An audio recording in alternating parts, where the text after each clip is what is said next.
Good afternoon, everyone. This is Brenda Rogers from Quintessence Women's Health, and I have with me Holly Davis.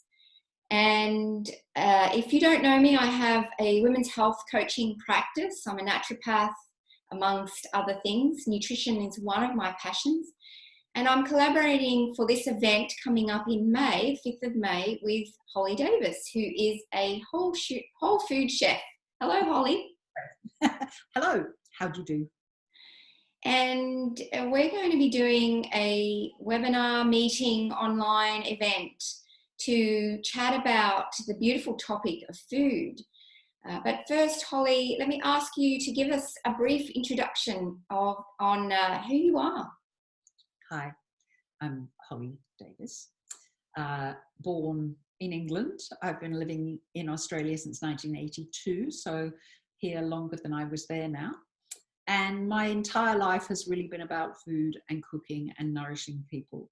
I got interested in the idea of food as medicine very early on. I was about 14. Someone introduced me to the idea of macrobiotic philosophy, which is looking at the energetic property of food and what's appropriate under different circumstances. And so that looks at quite a bit at traditional food, and has always been an interest of mine. And it caught me, and I got involved in the food industry from the age of 21. I've been a chef since then, and I've always been a whole food chef rather than a kind of French trained type chef. And there's nothing I love to do more, and I love it. I love to be cooking for something, for some event, and let the food speak to me. I talk to food, it talks back. Strange? Perhaps that makes me a bit strange. So you're a little bit crazy. So I'm a caterer. I teach whole food cooking classes. I work with people as a food coach, and I'm interested in inspiring people and seducing people to better ways of eating. So I love the idea of when I wrote my first book 20 years ago, that was what I said about it. So I want to seduce people to better ways of eating. I don't want to hit them over the head with something that's kind of dry and you've got to do this because it's good for you. I love the idea that you eat what you're attracted to, and you eat the fact that it's good for you is a secondary. You don't eat food because it's good for your liver. You eat it because it's a delicious thing, and it happens to be that thing is really good for your liver. So a balanced diet with all the food groups, all the things represented, but food, not edible food-like substances. So things that are identifiably food that your body knows and will enjoy. So one of the food groups that gives, or one of the macronutrients more specifically, that gives food so much flavour and thus human beings absolutely love and has been much maligned over the last 50 years is fats. Absolutely. And I know you're going to talk to us about fats on the night. So can you just give us a little taste of what you might be talking about? Yeah, I think fat's such an important part of our diet.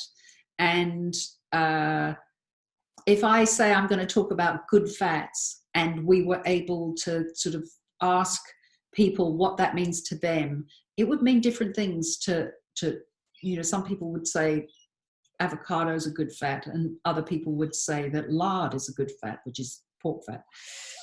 So it depends on your perspective and where you're coming at it from. And I think that it's one of the things when I'm teaching and people ask me, what's one thing that I can do to change my diet to improve my health? I say there are 3.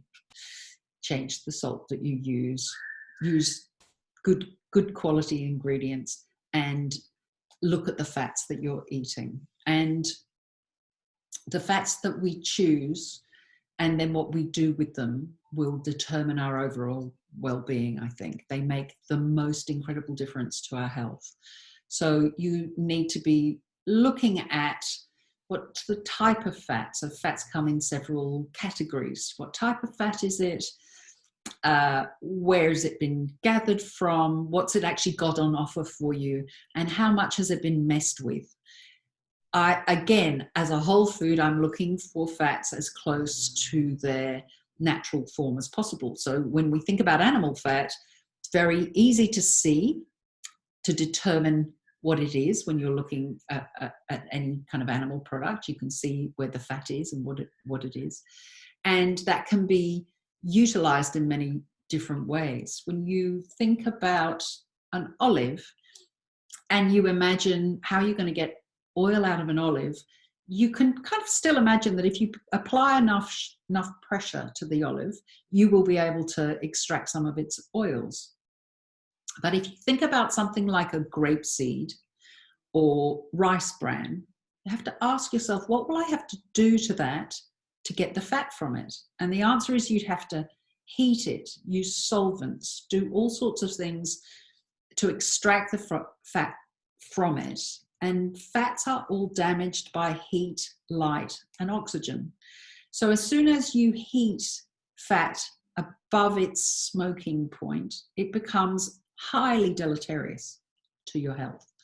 So looking for fats that have a reasonably high smoke point is part of that, and not messing with them too much. So then they're not part of my repertoire, those two fats, grapeseed oil and cottonseed oil and rice bran oil.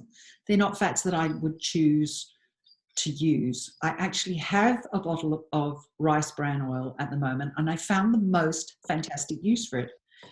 I had a very dry floor, wooden floorboards, and I oiled them with the rice bran oil. It was perfect. Even though, Holly, even though that one of the selling points for rice bran oil is a high smoke point. Yes. So it's misleading. Well, no, it has a high smoke point. Yes, yeah, it is misleading. I mean, you sort of need to know something about fats. Like, it's a thing, if you, like, I'm not really for giving people more things to learn. I think that if you just look at a fat and go, just that very simple thing of how have they got the fat from there? If you can tell that there's a lot of work had to go into getting the fat from there, it probably isn't a fat that's particularly good for us. So the structure, whether it's a saturated fat, a polyunsaturated fat, or a monounsaturated fat or a polyunsaturated fat, those denote how sturdy the fat is. So a saturated fat's very sturdy. Those are all the animal fats. Monounsaturated fats include some of the animal fats like lard and olive oil.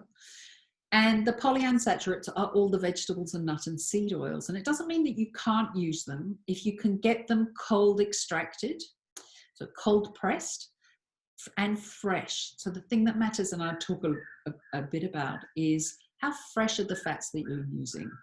The more delicate the fat, which is sturdy, saturated, fairly sturdy, monounsaturated, not very sturdy at all, in the polyunsaturates, you need those to be as fresh as possible. So that beautiful tin of walnut oil that your sister gave you for Christmas, I hope you've used it, because keeping a beautiful fat like that too long means it will deteriorate. Once you've opened it and it's exposed to oxygen, heat, light, oxygen, it will have deteriorated. And you want to use those liberally and buy them in small quantities. Yeah, and buy in larger quantities, and they store very nicely in the fridge. And we're going to learn on the night some of those ways to prepare foods, prepare those fats, so that we know how to use them. So thank you, Holly. And we're here inviting you to come along to our event on the 5th of May in the evening. There's a link below or somewhere close by. Please click on that and book your ticket. it is only $15. And if you can't see it anywhere, please go to Eventbrite and you'll search for Holly Davis and you'll find our tickets there. So thanks so much, Holly. Pleasure. And thanks, everyone. We'll see you on the 5th.